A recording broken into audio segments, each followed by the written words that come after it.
Welcome back to another video. Today we're going to be talking a little bit about the Solo Stove Mesa XL. If you're not familiar, this is one of the smaller Solo Stove options.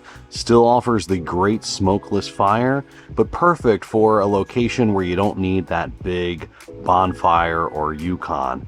Now, I absolutely love the Mesa XL, with one exception, and we're going to see today if we can solve that with a $10 piece of metal from Amazon. So stay tuned, let's get started. So in order to jump right in, the first thing that we have to do is go ahead and light the Solo Stove Mesa XL exactly as you're seeing it right here. So we have wood pellets in there ready to go. I've got my flame ring that goes on top, and I've got a fire starter that I'm just gonna dump right in the middle there. I'll grab my handy dandy lighter and light that fire starter. And I'll show you exactly how this burns, how nice it is, the ambiance that it gives off. But then I'm going to go over one of my pet peeves, I'll say, for the Mesa XL and how we can solve that really easily with a $10 piece of metal from Amazon. So we'll let this get started and we'll check back in.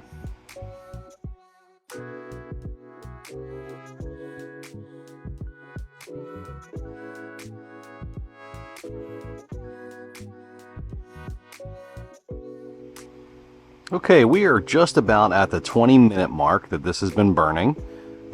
With using pellets, it does take a little bit longer to get started. You can overcome that by adding additional fire starters or even adding a little bit of alcohol on top to speed up the process. But it is just about going right now. This is one of the best things about the Mesa XL. It is perfect for smaller areas where you might not have the room or the ability to do a fire pit, but giving you that ambiance and that warmth. There is plenty of heat coming off of this. This particular unit also has a heat deflector available. I actually have it propped up on the smaller Mesa over there on the table that really does help radiate the heat to anyone sitting around it and just does a wonderful job of keeping everyone warm and making the best use of the heat coming off of this. Now, we're going to continue to watch this burn, and you're hearing all of the things that I love about the Mesa XL, but we haven't quite gotten to one of my frustrations with it, and that'll come to when we need to add additional pellets. So we'll let this burn down a little bit more, and I will show you what it's like to add some pellets on there and what might happen and how we can prevent that just by making a small modification.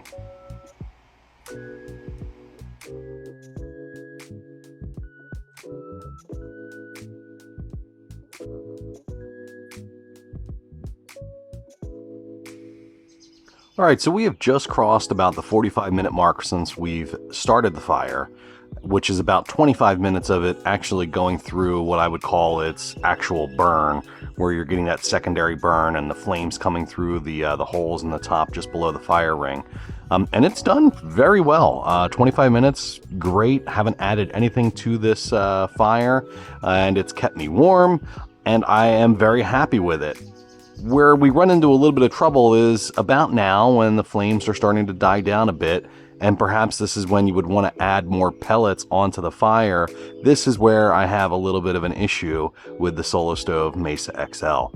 So you could certainly take a thing of pellets and just dump it on. In this case, I'm just going to simulate by taking some scoops and just adding some pellets, and we'll watch together to see what exactly happens. So we'll just throw some on here. Like I said, simulating if you were just to dump pellets on. In theory, you could take this and just go ahead and only do a scoop at a time and let it catch. But what if you really want to just dump a bunch on and walk away and let it do its thing? This is really what I'm trying to simulate. And right now, you're already seeing it. Now, it's actually pretty interesting to look at because you can see all of the smoke working its way in there, and there is still a flame it's catching, but we're starting to see some of that smoke escape. It's almost snuffed out the fire a little bit, and almost completely, as you can see right now, which is the biggest problem that I have with this particular unit. Now we can grab our lighter and we can try to relight this smoke. And sometimes we're successful.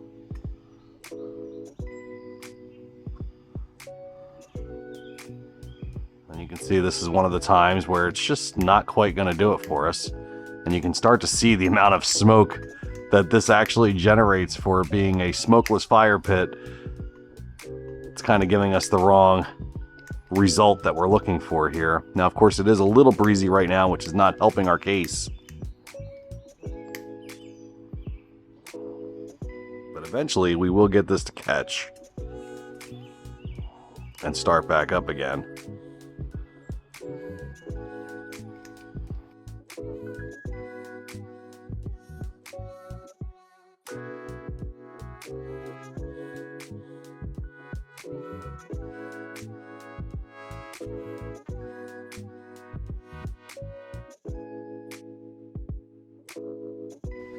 But this really demonstrates one of my frustrations with this, because if I didn't throw a bunch on, which would really be the only alternative, I would have to go in and just add a scoop really every couple of minutes, and maybe that's not what I want to do. It was so easy just to fill this entire fire pit with pellets and light it, and then once it got going, it was great. But certainly then when adding more in, it did not like that at all. Now it will start back up here. It will do very much what it did before, and that's going to be great. But there's a much better way of doing this.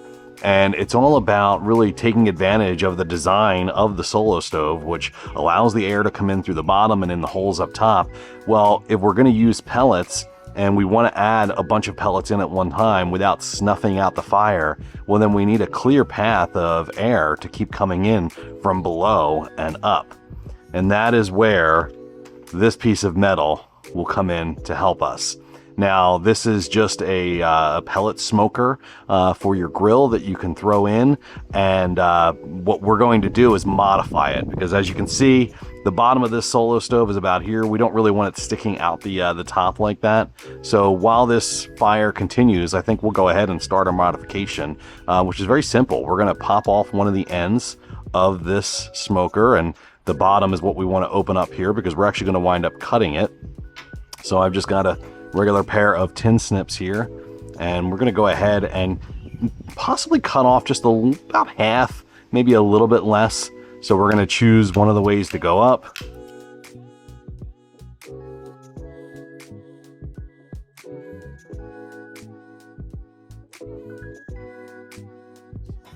And now what we've created is a piece that we can put right in the center, and we'll surround it with the pellets, and that will give us airflow so that we can do this experiment again, but this time adding more pellets shouldn't snuff out the flame.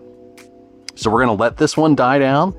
We'll restart this with a new set of pellets with this installed, and we'll see how we make out with that.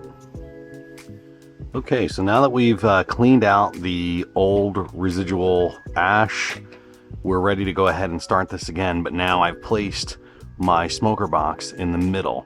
So I can simply take some fresh pellets here and just let them kind of fall all around.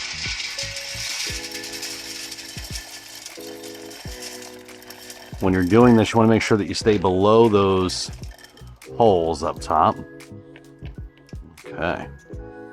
So I've got that in and ready to go.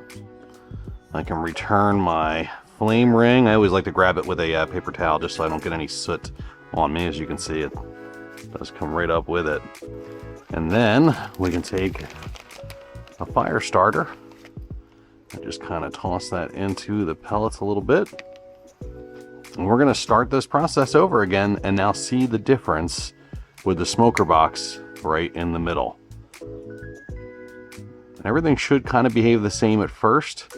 Where we're really going to see it is when we go to add pellets this time, because we shouldn't snuff out the fire, and we should be able to add a bunch at once.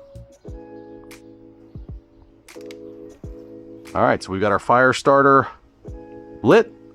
We'll check back in and watch it as it goes.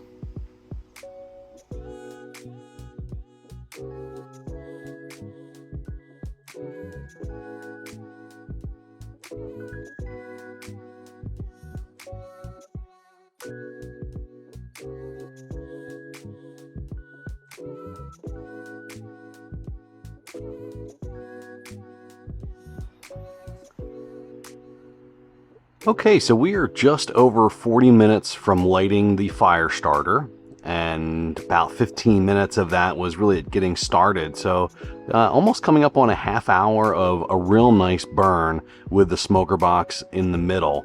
A couple of things that I've noticed right off the bat is that I do think it started to actually do the secondary burn sooner, so I think the increased airflow really was a positive thing here. I've also noticed that the flames aren't quite as tall. Now, it is a little bit breezy right now, and that might be contributing to it. It might also be that there's just not as many pellets inside because the middle is taken up by the smoker box. But nonetheless, the heat has been amazing. The experience has been the same, and I really feel like this has been a better performing fire burn using the Solo Stove Mesa XL. So this really is a design thing that I think Solo Stove could easily fix just by adding a piece in the middle, just like we've done already. Now we are right at a point where I think we're just about ready to add some more pellets. So this is going to be the true test of, does this really make a difference in really preventing the fire from being snuffed out? So once again, we're going to simulate dumping a ton of pellets at once, which would just be if I was refilling this with pellets, and see how it performs. So we'll just drop these in and see what we get. So already noticing a little bit more smoke, but we saw the same last time. All right, we'll stop there. Let's just let it do its thing for a moment and see what happens. Interestingly, you can see the glow in the middle. So there is quite a bit more heat coming up in the middle, but still a significant amount of smoke. So got the lighter ready to go just in case we want to try to relight this. But I just want to give it a second here because I do see a glow from the middle. So I'm hoping that that will just spark right back up. Breeze certainly moving things around here a bit. Oh, flame has kicked back in. Oh, it's snuffed out, but let's see. There it goes.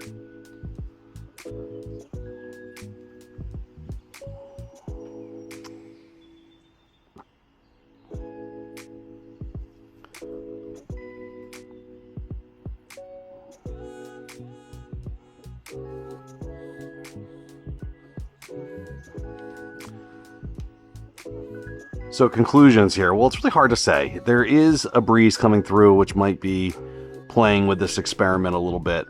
But I will say it didn't do as bad as it did last time with trying this. So last time, if you remember, I was sitting there with the lighter for a long time trying to get this thing to relight. And this time I didn't have to intervene at all. It did eventually relight itself.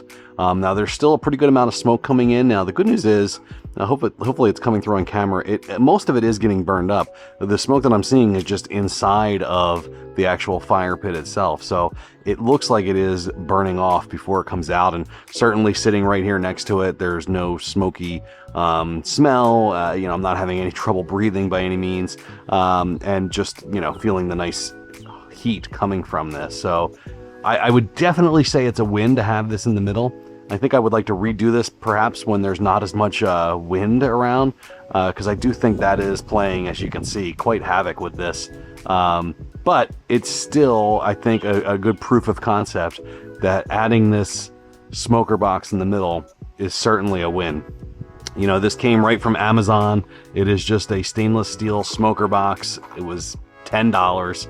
A little bit of a modification to cut it, but afterwards you can see it fits right in there, and I think just creates that additional airflow that really should be built into this from the factory. So definitely recommend it. It really hardly costs anything to make this modification, just a little bit of time, and I do think it gives you a better experience. Certainly we saw that with less smoke, although the wind I think is definitely making it interesting here today, but it gives you a real world experience as to what this might be like. Well, I hope you enjoyed this.